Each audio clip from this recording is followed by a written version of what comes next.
Hello, my name is Natalie Changlin. I am the evening news producer at WMDT 47 ABC in Salisbury, Maryland. Today I wanted to take time to personalize my current producer reporter reel and highlight some of the things that stand out to me.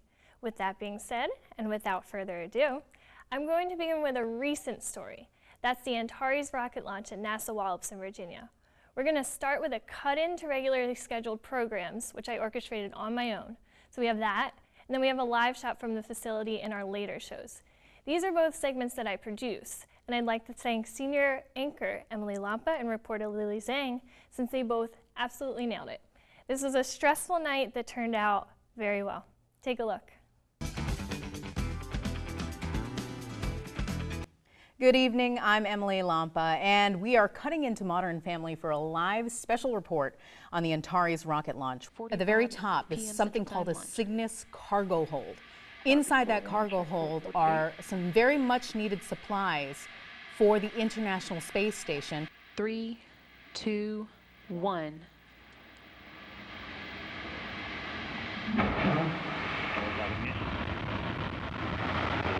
As you can see, Cygnus lifting off on top of its Antares rocket on its mission to deliver supplies and science to the International Space Station. That's right, Emily. And during that press conference tonight, we did hear from Joe Montalbano of the International Space Station program, as well as Frank Culbertson of Orbital ATK. Now, we are told that this was the largest payload on a Cygnus spacecraft to fly out of Wallops Island. Again, that spacecraft is carrying about 5,100 pounds of cargo to the International Space Station. And moving on from there, I'd like to highlight some more special coverage, this time on Delaware's primary election night in September. Republican primary for Delaware governor. Now deciding, of course, who will be on the Republican ticket to take on Democrat John Carney in the general election. According to the Associated Press, State Senator Colin Bonini has unofficially defeated State Trooper Lacey Lafferty. Now 47 ABC's Lily Zhang is live in Dover right now at the moment where a Republican Unity Party is wrapping up. She has more. Lily. Thanks so much, David. Well, about 80 packed into this room in Fraser's right behind me. We spoke to Senator Bonini just moments after he received all this big news. Now, there are some stories I wanted to share that I'm proud of for breaking on my own. What you're about to see are some examples of news that I've received after I got into work. That's about 3:30 or 4 in the afternoon, and I've had to handle it on my own. All the work had to be done quickly since it was the end of the workday for most people, but they all got done in time for our newscast. And we begin with a developing story tonight out of Maryland. State troopers say 2 suspects wanted out of Delaware are now dead after they pointed replica handguns at police, who in turn fired fatal shots during a standoff at a motel in northern Maryland. Those handguns turned out to be BB guns. Police say 25-year-old Chelsea Porter and her boyfriend Brandon Jones, both of Dover, were wanted on several drug possession charges by Delaware State Police, as well as for involvement in a reckless endangerment situation last week in which Jones was accused of threatening to shoot a man. Now, the two were found to be on the move in Maryland, and DSP contacted members of an apprehension team to track down the pair. Around 10 a.m. today, authorities found Porter and Jones on the 2nd floor of the New Eastern Inn in Elkton, Maryland. Police say they saw Brandon Jones grab a handgun in the room and demanded that he and Porter surrender. After several minutes, Jones reportedly exited the room and pointed the handgun at police. He was in turn shot by authorities. Just seconds after that, Porter exited the room and pointed a second handgun at police. She was shot by officers as well. EMS were called to help, but the suspects were pronounced dead at the scene. State police say officers were not aware of the fact that the handguns were replicas, BB guns, at the time of the shootings. As of now, state police say they do not know which officers fired the rounds, as several agencies were present during the standoff. One trooper, however, has been placed on administrative leave as this investigation continues per standard procedure.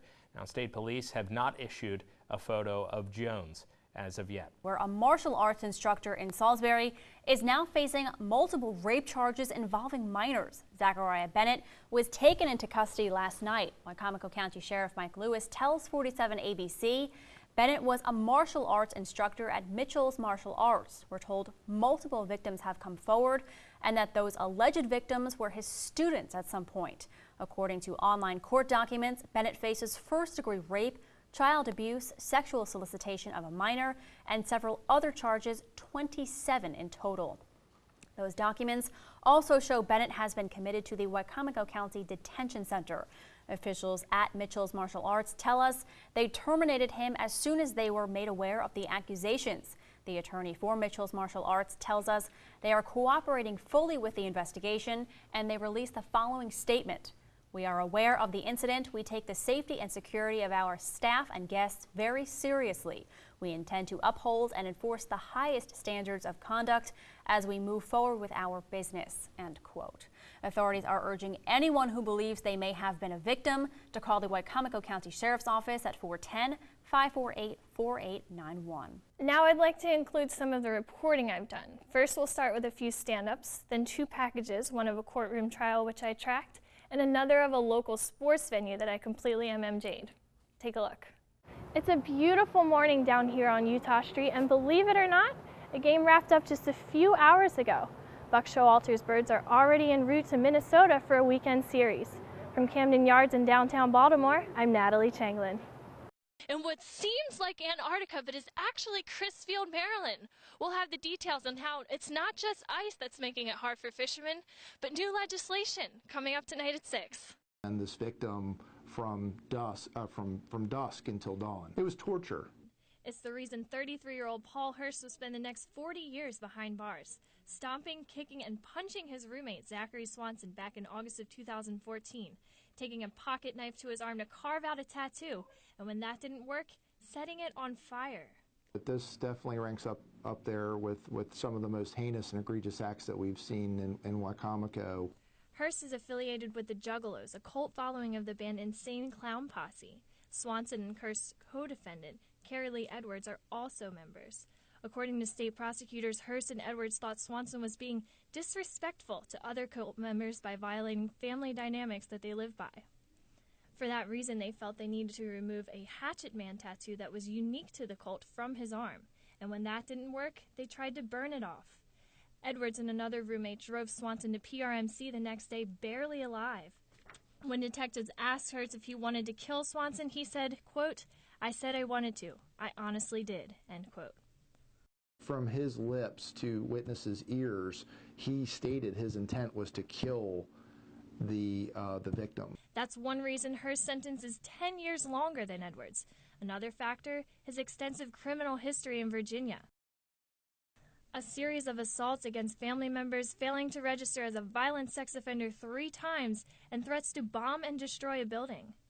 The most concerning parts, despite at least 8 different arrests, he spent no more than 10 years behind bars collectively.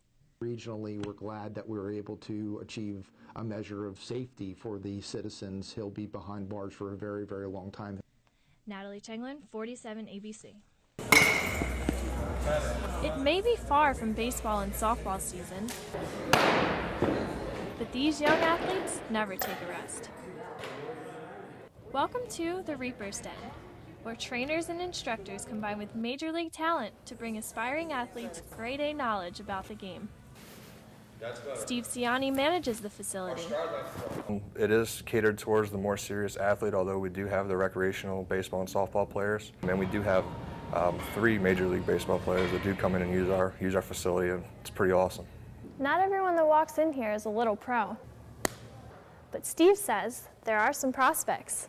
I have a client that just signed with VCU as a junior, and we just finished a recruiting video for him, so he's going to be sending that off to a few different organizations. But in order to make it to that level, the Reaper's Den has specific steps for kids who come in on a weekly basis. Alex Lawson has been training for 2 years. I go to the workout area and just throw for a little, and then I foam roll and then start my workout. But it's more than just serious work. Steve says priority at the Reaper's Den is to have fun. It's got to be number 1. They've got to have a great time every time they come in, and their parents have to enjoy their time here too. For Maryland Newsline Monday, I'm Natalie Changlin. And using my best newsroom cliche, I'm going to call my reel a wrap. I'm available at any time if you'd like to reach out by either cell phone 443-735-5472 or email. That's nataliechanglin, all one word, @gmail.com. Thanks so much.